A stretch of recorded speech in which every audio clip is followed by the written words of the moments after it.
Béni à Christ, bonsoir. Je vous salue tous dans le nom de Jésus-Christ de Nazareth. J'espère que tout le monde va bien. Je suis le pasteur Pierre de la Nouvelle Espérance de Dieu vivant.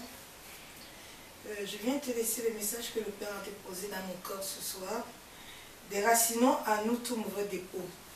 Bien-aimés en Christ, nous avons beaucoup de mauvais dépôts souvent, qui dérangent souvent notre maturité spirituelle, qui nous dérangent souvent à pouvoir avancer avec le Saint-Esprit, à pouvoir avancer avec le Seigneur. Nous devons aussi les déraciner d'abord, les enlever totalement de notre être, afin que le bon dépôt que Christ a déposé à nous puisse jaillir. Parce que si nous avons le mauvais dépôt, le bon dépôt de Christ ne peut pas jaillir à nous. Nous devons les déraciner totalement. À nous, ma soeur, mon frère. Nous avons les choses à déraciner. Nous avons la colère à déraciner. Nous avons la haine à déraciner. Nous avons les pensées impures à déraciner. Nous avons les péchés à déraciner. Les querelles à déraciner. Le mensonge à déraciner. L'adultère à déraciner. La fornication à déraciner. Les commérages à déraciner. Nous avons beaucoup de choses qui bloquent, qui nous bloquent. Que nous-mêmes, nous devons travailler à nous. La haine à déraciner. La jalousie à déraciner des choses qui bloquent. Nous devons toujours regarder d'abord à nous-mêmes. Parce que notre premier ennemi, c'est nous-mêmes. Ce n'est pas les sorciers. Mais cela dépend de ton comportement. Nous avons beaucoup, certaines personnes ont beaucoup de comportements qui ne sont pas dignes selon Dieu. Et après, on commence à accuser les sorciers. Regarde d'abord ton comportement. Quel est ton comportement? Est-ce que ton comportement reflète la parole? Est-ce que ton comportement donne gloire? Bien-aimé en Christ, j'étais une personne avant qui était très colérique. Quand tu m'énervais, je ne cherchais pas de problème, mais quand tu me cherchais, ce jour, je ne vais pas te donner la paix. Mais quand Christ est venu dans ma vie, le Saint-Esprit a commencé à travailler. Tout ce qui ne donnait pas gloire au Père, il a commencé à me pointer un à un, en sorte que je puisse les enlever. Il y avait des péchés que j'aimais faire. Mais quand l'Esprit est venu habiter à moi, j'ai commencé à méditer la parole. La parole même m'a confirmé que je devais laisser ces péchés. Parce qu'avec ces péchés, je ne peux pas avoir accès au royaume. Avec ces péchés, je ne peux pas m'approcher de Dieu. C'est ça qui bloque aussi beaucoup de chrétiens. Nous n'arrivons pas à nous regarder nous-mêmes. Mais nous arrivons à juger les sorciers. Nous arrivons à les mettre les torts. Mais alors que notre vie même est chargée, cela bloque les dépôts. Nous devons aimer les uns et les frères et les sœurs, comme Christ l'a déclaré dans sa parole. Mais est-ce que quand nous nous regardons la vérité de la parole, est-ce que nous donnons gloire à Dieu? Est-ce que nous nous alignons au royaume? Ma soeur, mon frère. 2 Timothée 1, 14, la Bible déclare: garde le bon dépôt par le Saint-Esprit qui habite à nous. Nous avons reçu un bon dépôt, qui est le Saint-Esprit de Dieu, avec lequel nous devons faire toutes choses. Celui qui doit nous enseigner, qui doit nous conduire, qui doit nous guider. Mais beaucoup de chrétiens, à leur nouvelle naissance, ils n'ont pas laissé que le Saint-Esprit, le brisement intérieur, en sorte que le cœur de pierre puisse disparaître, puisse être transformé, et en sorte que le cœur de chair puisse venir régner, et en sorte que l'Esprit puisse habiter à nous. Bien-aimé en Christ, personne ne m'a prêché de péché. Personne ne m'a convaincu, mais c'est la méditation de la parole de Dieu, par le Saint-Esprit, qui m'a confirmé que ma vie n'était pas en règle selon Dieu, et que je devais mettre ma vie en règle. Personne n'est venu me dire, porte les robes à tel niveau, fais ceci, fais cela. Non, c'est la parole. C'est la parole. Quand je la méditais, le Père me parlait. le Saint-Esprit me confirmait.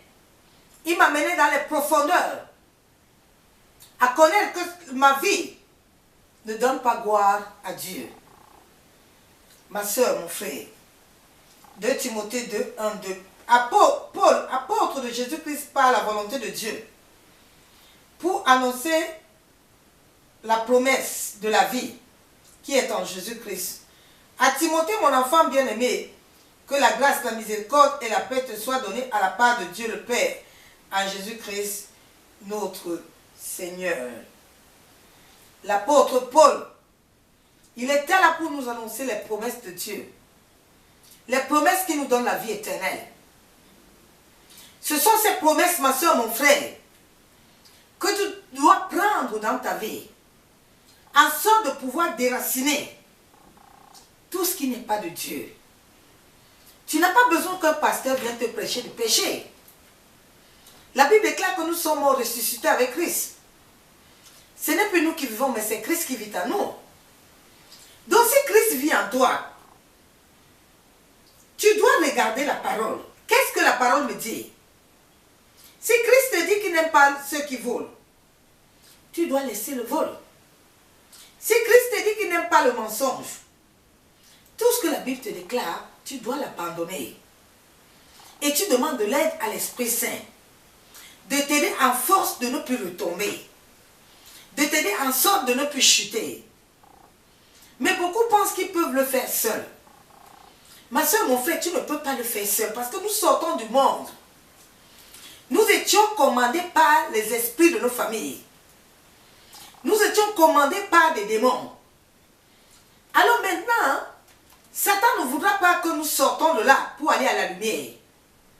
Il voudrait toujours nous tenir en captif. Donc il y aura toujours une lutte qui viendra vers toi. C'est pour ça que tu dois te cacher à l'Esprit de Dieu. C'est ce que j'ai fait quand j'ai connu le Saint-Esprit. Et c'est là où il a commencé à transformer ma vie. Même tout ce qui sortait dans ma bouche, lui, il transformait ma vie. Quand je voulais dire quelque chose, que ce n'était pas selon sa volonté, j'entendais du coup une voix qui me dit, celle que tu penses là ne vient pas de Dieu. Commence déjà à l'enlever. Nous devons être sous l'autorité du Saint-Esprit. Je lis la parole de Dieu dans 2 Corinthiens 19, 20.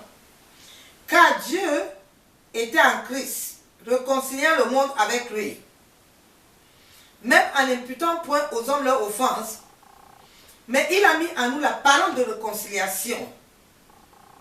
Nous faisons donc les fonctions d'ambassadeurs pour Christ, comme si Dieu exhortait par nous, pour vous, en suppliant au nom de Christ.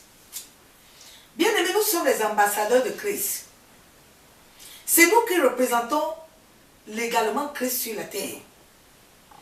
Mais nous ne pouvons pas aller présenter Christ si notre vie ne donne pas gloire au royaume. Nous devons présenter Christ, refléter Christ. Mais combien reflète Christ aujourd'hui? Combien ont déraciné en sorte de refléter la gloire de Dieu? Non, ma soeur, mon frère. Nous devons refléter Christ. Il nous a donné la parole de réconciliation. Cette parole qui doit nous changer.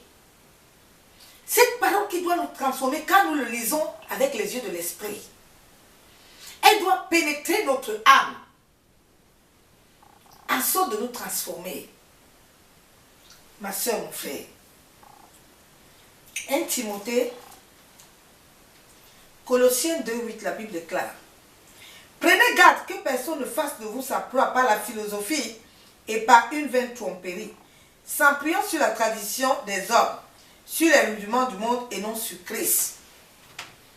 Christ nous tire toujours le signal d'alarme, de toujours faire attention. Que personne ne fasse de nous un proie. Bien-aimé, quand tu as déjà déraciné toutes choses mauvaises en toi, et que tu as laissé le Saint-Esprit régner dans ta vie, que c'est lui qui est le maître de ta vie. Les tromperies ne sont plus ton partage. Parce qu'à chaque moment que les tromperies veulent arriver, le Saint-Esprit te met en garde. Et c'est ce que beaucoup n'ont pas aujourd'hui. C'est ce que beaucoup n'arrivent pas à rechercher. En sorte d'être transformés et refléter Christ. 1 Thessaloniciens 5, verset 19, la Bible déclare: n'éteignez pas l'esprit. La Bible te déclare de ne pas éteindre l'esprit. Sois toujours fervent d'esprit. Reste toujours dans la prière. Reste toujours dans la méditation de la parole. Combien ont éteint l'esprit aujourd'hui? L'esprit de beaucoup n'est même plus allumé. La lumière est éteinte. Mais alors que Christ a dit que nous sommes la lumière du monde. Une lumière que quand nous arrivons quelque part, nous devons éclairer tout le monde. Bien-aimés à Christ, nous devons refléter vraiment les cieux. Nous devons refléter le royaume. Ma soeur, mon frère, nous ne devons pas toujours rester là où nous sommes sans refléter Christ. C'est pour ça que l'ennemi a plus de place que nous. Parce que les enfants du diable reflètent leur Père sur la terre. Mais nous qui sommes de Christ, nous ne voulons pas rayer. Nous voulons toujours nous laisser vaincre. Ma soeur, mon frère, tu ne dois pas te laisser vaincre. Mais commence à déraciner tout mauvais de en toi. Ma soeur, mon frère. Apocalypse 3, verset 3. Rappelle-toi donc comment tu as reçu, entendu et garde. Et repens-toi. Dieu nous dit ce soir de nous rappeler comment chacun a reçu. Parce que ma soeur, mon frère, tu ne diras pas que tu n'as pas reçu. Et il te dit de veiller. Parce que si tu ne veilles pas, lui viendra enlever le chalandier. Et beaucoup de gens n'ont plus de chalandier. Bien-aimés en Christ, notre mot avec Christ fait de nous de nouvelles créatures qui doivent tous les jours laisser la parole de vie et esprit déraciner tout mauvais dépôt, afin que le dépôt que Christ a établi en nous puisse jaillir, envahir notre être entier, afin que le feu de Christ puisse s'éclore en nous. Tant que tout mauvais dépôt règne encore en nous, notre marche chrétienne deviendra compliquée. Nous voyons en nous que tout sera bloqué. Mais beaucoup refusent de regarder la vérité, de regarder qu'eux-mêmes ils ont des problèmes. Est-ce que je suis correct avec moi-même? Nous sommes toujours en train de regarder les autres, la famille, au lieu de faire notre bilan spirituel avec le Saint-Esprit de Dieu qui doit identifier tout ce dont nous cachons à nous. Nous sommes des bénis de gloire avec des projets de peine ou de malheur. Le don qui est en toi, ma soeur, mon frère, nous devons ravir le don spirituel que Dieu a déposé en nous. Ce n'est pas un esprit de crainte que Dieu nous a donné, mais un esprit de force, d'amour et de maîtrise de soi. Nous devons laisser que Christ puisse se glorifier à nous avec l'aide du Saint-Esprit. Ne laisse pas les racines de l'incrédulité bloquer ta foi. La culpabilité bloquer ton intimité avec Dieu. Ne laisse pas le mensonge du diable te dire que tu n'es pas digne devant Dieu alors que tu es digne. Déracinons à nous le péché que l'ennemi utilise pour nous enfermer en nous rendant esclaves du même péché.